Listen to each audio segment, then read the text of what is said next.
मरीजों को भर्ती करने से इनकार करने की घटनाओं को केंद्र ने गंभीरता से लिया है। केंद्र ने राज्यों को आदेश दिया है कि गंभीर बीमारियों के मरीजों को सभी अस्पतालों में जरूरी सेवाएं उपलब्ध कराई जाएं। केंद्रीय स्वास्थ्य सचिव प्रीति सूदन ने राज्यों के मुख्य सचिवों को लिखी चिट्ठी में ये कहा है कि सभी अस्पतालों का खुला रखना सुनिश्चित कराया जाए और अस्पताल आने वाले किसी भी मरीज का कोविड-19 टेस्ट कराने के लिए बाध्य ना किया जाए। तो यहाँ पर सरकार को किस तरह की चिट्ठी यहाँ पर क्यों लिखनी पड़ी है, जानते हैं हमारे संवाददाता रोहन सिंह से। रोहन, बताएं ये क्या आदेश दिया गया है केंद्र सरकार की तरफ से राज्यों को? जी, पिछले कुछ दिनों में कई सारे ऐसे मामले सामने आए हैं, दिल्ली में, मुंबई में, आगरा में, पठानकोट में, अहमदाबाद में, जहां गंभीर बीमारियों के जो मरीज हैं, किडनी के, दिल के, इस तरह की गंभीर बीमारियों के मरीजों को भी अस्पताल भर्ती नहीं कर रहे हैं, इस डर से कि कहीं संक्रमण ना फैल जाए। और कुछ केसेस में मरीजों से कोविड-19 निगेटिव होने का सर्टिफिकेट मांगा जा रहा है, कुछ केसेस में तो उन्हें भर्ती ही नहीं किया जा रहा है और कुछ ऐसे भी केसेस आए हैं जहां पे मरीजों की मौत भी हो गई है। तो इस तरह के मामलों को देखते हुए केंद्र सरकार हरकत में आई है। उसने राज्यों को कहा है कि यह सुनिश्चित किया जाए कि कोई भी जो गंभीर बीमारी से पीड़ित मरीज है उसे भर्ती करने से मना ना करे अस्पताल। दूसरी तरफ यह भी कहा है कि किसी भी तरह का सर्टिफिकेट नहीं मांगा जा सकता मरीजों को भर्ती करने से पहले, और यह सुनिश्चित करें कि जो अधिकतर अस्पताल हैं वे खुले रहें। तो इसके बाद अब यह देखना होगा कि जो राज्य हैं वे इसे किस तरह से पालन करते हैं, क्योंकि इससे पहले 20 अप्रैल को भी गाइडलाइन जारी किया था, लेकिन उसका बहुत ज्यादा पालन होता हुआ नहीं दिख रहा है। बिल्कुल, शुक्रिया रोहन तमाम डिटेल्स के लिए। लेकिन चलिए इस पर हम विस्तार से बात करते हैं। हमारे साथ इंडियन मेडिकल एसोसिएशन के national president doctor Rajan Sharma जुड़ गए हैं। राजन साहब, डॉक्टर साहब स्वागत है आपका सीएनबीसी आवाज पे। तो क्लियरली यहाँ पे 20 तारीख को जो गाइडलाइंस दी थी उसको अमल होते हुए नहीं देखा, इसीलिए अब केंद्र ने कड़े आदेश दिए हैं राज्यों को कि ये सुनिश्चित किया जाए कि अस्पताल जो है खासतौर से नॉन कोविड पेशेंट्स को जो भी इलाज चाहिए वो मुहैया कराया जाना चाहिए। हमें ये बताइए कि अब तक इस आदेश को अमल में लाने में क्या दिक्कत आ रही थी? दिक्कत सबसे ये है पहले की क्लियर गाइडलाइंस,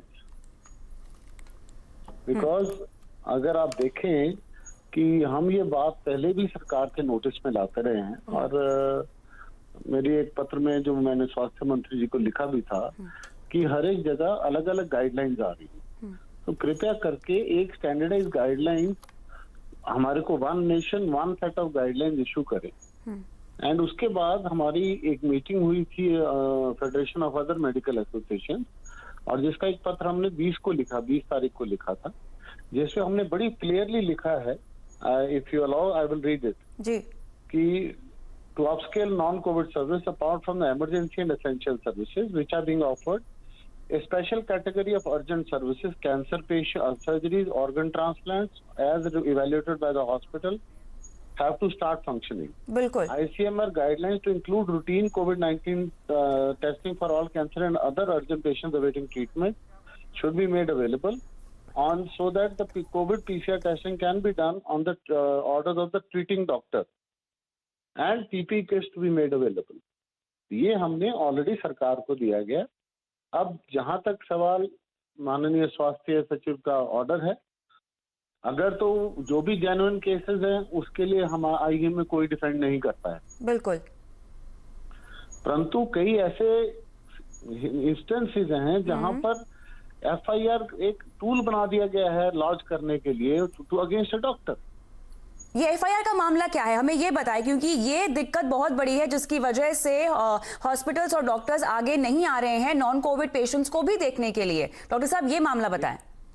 देखिए, सबसे पहली बात यह है कि हम इस संघर्ष में पूरे देश के साथ माननीय प्रधानमंत्री के आह्वान पर हम एकजुट हैं सारे के सारे, परंतु कोविड का साइलेंट कोविड भी एक एंटिटी आइडेंटिफाई कर ली गई है जिसमें प्राइवेट सेक्टर भी इफेक्ट हो रहा है।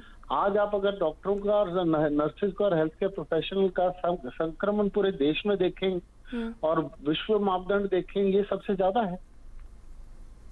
अब उस जो पेशेंट आया है उसको अगर हम ट्रीट करते हैं वो बाद में कोविड निकल जाता है, तो अथॉरिटीज हमारे को अलग अलग स्टेट्स के अलग अलग वे से ट्रीट करती है। अब अयोध्या में एक पेशेंट का कोई एक्सरे होता है और उसके खिलाफ एफआईआर दर्ज कर दी जाती है। अब उसको ये कहाँ लिख के पता है? कोविड वो करा नहीं सकता, ना उसको पता है अगर कोविड साइलेंट भी है, नहीं भी पॉजिटिव आता, अगर एक्सरे चेस्ट करा के क्लिनिक सील कर दी जाती है। अब दिल्ली में एक हॉस्पिटल में डॉक्टर ने एक मरीज का पेशाब रुक गया, उसको दाखिल किया, 2 दिन बाद पूरे फर्दर इन्वेस्टिगेशन तो कोविड पॉजिटिव निकला। तो डॉक्टर खुद क्वारंटाइन में चला गया, स्टाफ होम क्वारंटाइन में चला गया है, अस्पताल को सील कर दिया गया है। तो ये दोहरे मापदंड। हाँ, आपकी जो डायलिसिस का एक पर्टिनेंट क्वेश्चन है, मिनिस्ट्री की गाइडलाइंस बड़ी 8 अप्रैल को आई हैं। Chronic diseases patients that are vulnerable group because of their existing comorbidities ji are therefore only go for regular dialysis and avoid emergency dialysis.